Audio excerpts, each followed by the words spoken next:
Surprisingly, Intended Systems didn't go for the back-to-back engage banners, but that's probably a good thing if you wanted to save more orbs. Instead, we have a Radiant Dawn banner featuring Ascended Elincia and her retainers. We got Bastian, Geoffrey, and Lucia with her short hair because this is Radiant Dawn. If you like healers, Elincia brings another set of new healer skills. We'll talk about that and everyone else's stats and skills, plus discuss journal playstyle and builds. Interestingly, no rearmed hero, meaning no new arcane weapon. This is the first month where a rearmed hero isn't present, so we might be slowing down on arcane weapons. Either way, let's get started. The 4-star focus unit for this banner is Bastian. You can get him at 4-star and 5-star rarity, then he will demote after the banner is over. Bastian's a pretty cool character who helped Elincia with Crimea's diplomatic issues, and he's one of those guys doing things behind the scenes. In Fae, Bastian is going to be a green infantry mage with 40 HP, 44 attack, 28 speed, 20 defense, and 45 res. He will have a res super boon, and I think that is high enough to make Bastian the highest res unit in the game. He will also come with a very high base attack stat, but to achieve this high attack and res, Bastian sacrifices speed and defense. 28 speed is very awkward, and he's going to get blasted by physical damage or dragons. Try to avoid those guys at all costs. For old skills, Bastian will have Iceberg to no surprise. He then has Sabotage Res 3 and Attack Ploy 3. Both play off his superior res, but I really feel like we need tier 4 upgrades for these skills. Bastian will not have the Arcane Green Tome, but instead introduces the Green Deer Plus Tome. 12 might. If foe initiates combat or the foe has more than 75% HP at the start of combat, unit gets plus 5 attack, you inflict minus 5 attack, and guard on the foe. It's getting a bit suspicious that they keep throwing defensive green tomes at us. Winter Bruno's Peppy Cane has Fault Denial. We got a free Valentine's Alphonse Ephemeral with its Amity Blooms that has healing. Now we got a guard tome. We definitely needed more inheritable tomes, but everything just feels kinda lackluster due to arcane weapons. If the green tome comes with plus 5 to all stats and accelerated specials, honestly, that's probably already enough for most units to run it over anything else. Let's not get ahead of ourselves though. Grandier Plus is an okay option if you want something on the more defensive side. In terms of playstyles, the Sabotage and Ploy debuffs require high resistance, which Bastian does provide. However, it's definitely a dated setup for sure. I really wish that if the devs are going to keep throwing these high res units at us, then we get some tier 4 Sabotage or Ploy skills. They would be nice with Stillwater 4. If you're not really keen on pure support options, then Bastian can continue to stack more attack and res for battle. Attack and res form can be in the A slot and Sacred Seal slot, plus attack and res ideal is also an option. Mystic Boost 3 and 4 would be decent to counter adaptive damage and turn Bastian against the incoming healer comeback arc. With 28 base speed, unless you go crazy with speed stacking, Bastian will need Quick Riposte to double, and that's enemy phase only. Quick Riposte 4 does provide 25% damage reduction, which is one of the few ways a mage can access DR. Remote Mirror also works, but Bastian's not really a player phase monster. If you run Quick Riposte in the Seal slot, then low attack and res is a nice B-skill pairing for more tanking. That can be paired with attack and res Unity to handle debuffs, and you could run attack and res Oath 4 to self-buff near teammates. If you want cooldown, gotta go with the usual Heavy Blade or Times Pulse, Special Power 4 for Deer Piercing, and Finish 4 skills if you can get consistent specials. Too bad this Talia's banner didn't give us Flare. For something a little different, you could use the Pelagian Torch from Pelagian Tharja. She was also recently in Ephemera. While it works with Sabotage Res and Attack Ploy, you could also just use Attack and Res Menace to have all those debuffs in one skill. Amity Blooms, Peppy Cane, and the Rabbit Tome. There are some okay options for Bastian, but honestly, it's just a waiting game for the Arcane Green Tome. Bastian won't be much of a game changer, but if you want a high-res green mage, he's one of the best among free-to-play units. Next up, we have Geoffrey, who is Lucia's younger brother, and the two of them grew up with Elincia while also serving under her when she becomes queen. Geoffrey is the commander of the Crimean Road Knights and is a Lance Cavalier with 40 HP, 46 attack, 40 speed, 29 defense, and 25 res. He will have a nice speed super boon. We just had Alfred barging in with the highest attack for Lance Cavaliers, but Geoffrey will show him what real muscles look like. New record for the class, and Geoffrey has a lot more speed to work with. His defense is not that high, but it does bring up his resistance stat, and Geoffrey has ways to tank both damage types, so it's not too bad. For old skills, you got Luna as a special, and then Geoffrey is the second unit to have Flow Force 3. Unfortunately, this flow skill is a bit awkward because its attack and speed debuff neutralization effects will overlap with attack and speed Clash 4.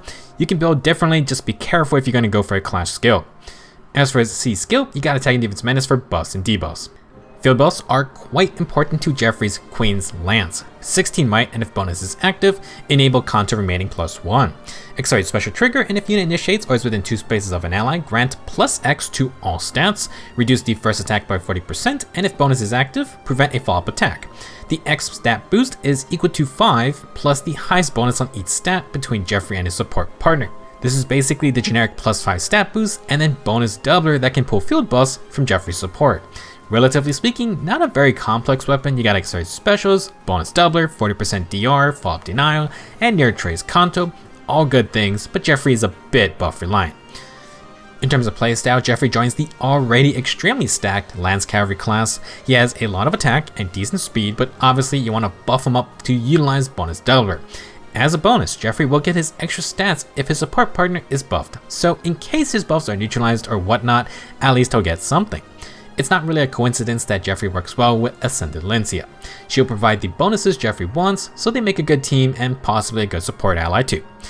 Now with his extra stats, Geoffrey can punch through follow-up denial with flow force, and attacking defense menace adds extra field buffs and debuffs to really hurt. To fill his A slot, Surge Spell is a fun skill, and Geoffrey at least accelerates specials if you don't want to run Heavy Blade. The sustain works nicely with the 40% DR. You can also run catch or solo skills. If you're afraid of specials, Flow Guard's a good replacement, although you could just use the Guard Seal if you're on a budget. For C-Skill replacements, Speed Smoke 4 could be fun, and technically Rouse buffs work with Geoffrey's bonus doubler perks. Menace skills are stronger with their debuffs though. Now since he can stack some extra stats and has follow-up denial with damage reduction, you could go with distant counter builds. That's fine if you're just looking to have some fun. Overall, solid Lance Cavalier that does kind of depend on bonuses. Geoffrey will be fine, but he's not really treading any new ground for the class type. A unit who is bringing new things to Fae is Lucia, Geoffrey's sister.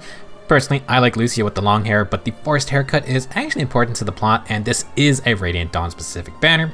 Lucia is a sword master with 40 HP, 41 attack, 45 speed, 29 defense, and 32 resistance. She has attack and speed super boons, which would be good to have because stats are pretty important for Lucia. She's not breaking any stat records, but Lucia is extremely unique even for the populated sword infantry group. For old skills, honestly, nothing really that important. Harsh Command Plus to help allies, Life and Death 4 kinda isn't that good here, and even Tempest is for extra movement. Personally, I would run some other skills. The main eye catcher for Lucia is her Queen's Blade sword, which is insanely intriguing. It grants +3 attack, bringing her total up to 60 attack. If Lucia has more than 25% HP, grant +5 to all stats, deal true damage equal to 20% of her speed stat, and reduce all attacks by 30% in combat. The true damage and DR do not apply to AoE specials, but this actually will not matter. This is because Lucia and her target cannot trigger any specials in combat nor any area effect specials. Wow. This is a very dangerous precedent for Fae because one of this game's largest power creep factors are due to specials. Specials make or break how fights go. Defensive specials have become very strong with Hardy Fighter, and so many damage reduction piercing abilities are tied to special procs. Lucia denies all of that, even AoE specials. The catch is that she also cannot use any of those. We'll discuss her options in just a bit. The lack of special activations is not the end for Lucia because she also disables defensive terrain, support effects, guaranteed follow-up attacks, fallout prevention, fire sweep effects, and anything that changes attack priority such as Vantage or Desperation. Additionally, like the feud C skills, disable all support skills that are not coming from Lucia or her opponent. Good lord. When I think of anti-skill activations, I always think of Nihil because you kind of slap that on Ike, but this is definitely supposed to be Parity, and as the name suggests, Lucia makes fights into pure 1v1 brawls even more than Bramimon. No specials, no follow-up effects, no defense tiles, no sweep effects, and no Vantage or Desperation. That is a lot of things no longer active. Lucia is bringing us back to 2017 pre-skill inheritance where if you didn't have a special, well, sucks to suck. This is a very interesting effect, and honestly, I am curious if they're going to turn it into an actual skill or just throw it on other units. The no special with procs effect is crazy. Legendary Nana shut down defensive specials, but Lucia turns off offensive specials too. You kinda need to think before fighting her because if your plan was to drop an instant special on her, that no longer works. You cannot pierce her damage reduction because Special Spiral 4 and other effects do not work. Only the units with dare having effects like Dimitri's Near Refine can get rid of Lucia's 30% DR, and Legendary Nana actually hard counters it herself since her weapon doesn't need a special trigger. Lucia also has true damage to eventually cut down tanky units, and anti-fire sweep means you do need to fight her, especially if she uses distant counter. Now, keep in mind, no one gets support skills, and Lucia herself won't have a special proc. Even if she is doubling, she may not get a KO, but same goes for the enemy. I could see no one dying since specials are just out of the picture. To make it tougher for Lucia to go down, she has Repel 4. Exact same upgrades as Close Call 4, but Repel uses Knockback as its bonus effect, which pushes a target one space backwards after combat. This is like Smash for those of you playing too much Engage. Dodge Force skills seem very good for Lucia, extra speed and defense stats in her advantage, and Phantom Speed to better utilize that upgraded 50% dodge DR. One problem for Alir's dodge stacking is that any DR piercing effect really hurts her survivability, but Lucia doesn't have that problem. A lot less ways to deal with her DR stacking method. Lucia is going to be a very unique unit, although I'm really unsure how potent she actually will be. She seems like she will be quite annoying to deal with unless you can overwhelm her damage reduction sans special. That being said, Lucia also has no special procs of her own, meaning you're banking on 2 basic attacks to one round an enemy. Not the best game plan, and Lucia herself has no way to deal with the foe's damage reduction. To recap the skills, you shouldn't run because Queen's Blade basically gives it to Lucia and her opponent. They both basically get no follow-up, no C disrupt, and Hardy Bearing. You can also include Guard and any special charging skills since no specials are activating anyway.